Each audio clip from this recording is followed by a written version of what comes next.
Lettre 24. Mon bien-aimé et vénéré Père, nous sommes tous accablés de chagrin, car hélas, Lazare est mort. La main du Seigneur s'est appesantie sur cette famille. Je t'ai dit, cher Père, combien elle était heureuse et comme Jésus l'aimait. En retour de cette affection, Marie faisait tout ce qu'elle pouvait pour lui faire plaisir, garnissant de broderies les rouleaux des Écritures que Lazare avait écrits pour lui.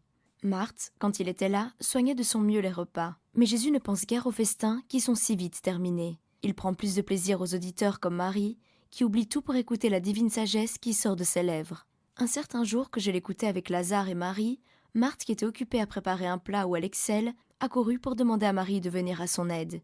Mais celle-ci, qui n'avait prêté aucune attention aux paroles de sa sœur, absorbée qu'elle était par les enseignements du Christ, ne répondit rien. Marthe eut alors un mouvement d'humeur et dit à Jésus : « Maître, trouves-tu bon que ma sœur me laisse le soin de tout faire ? Dis-lui de venir m'aider. » Nous fûmes surpris de voir que Marthe, toujours si bienveillante d'habitude, s'oublia ainsi. Et Lazare allait essayer de l'excuser quand Jésus, s'adressant à elle, lui dit d'un ton bienveillant : « Marthe, Marthe, tu te mets en peine et tu t'embarrasses de bien des choses. Les soins de la maison te prennent beaucoup trop de temps. Marie est plus sage que toi. Pendant que tu penses au repas périssable, elle a choisi la bonne part qui ne lui sera jamais enlevée. Ne te mets point en peine pour moi. À quoi bon préparer à mon intention des mets délicieux ?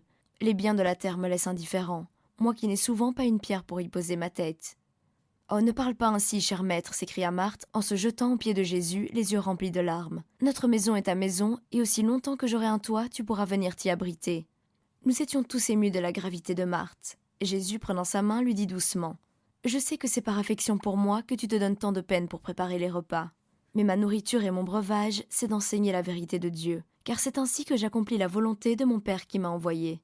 Si je te donne tous ces détails au sujet de Lazare et de ses sœurs, c'est pour te faire comprendre combien ils aiment Jésus, qui de son côté leur rend cet amour profond. » Marthe et Marie espéraient donc qu'en apprenant la maladie de leur frère, Jésus viendrait immédiatement. Un médecin de Jérusalem, envoyé par Caïphe aussitôt qu'il lui apprit la maladie de Lazare, pour lequel il avait une profonde affection, avait déclaré que sa vie était en grand danger par suite d'une hémorragie interne. Tu peux donc te représenter, cher père, avec quelle fiévreuse impatience Marthe et sa sœur attendaient le retour du messager. J'étais retournée dans la chambre où gisait Lazare. Son visage était blanc comme le marbre. Ses yeux noirs paraissaient 2 fois plus grands que de coutume et brillaient de fièvre. Sa respiration était lourde, oppressée. À chaque instant, nous devions lui soulever la tête. Des flots de sang s'échappaient de sa bouche et toujours plus pâle, il retombait sur ses oreillers.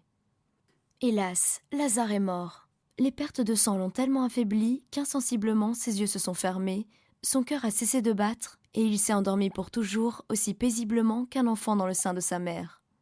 Le messager n'aura pas trouvé Jésus ou sera arrivé trop tard. On ensevelit Lazare demain. Hélas, avec quelle rapidité ce noble jeune homme a été enlevé à celle qu'il aimait si tendrement.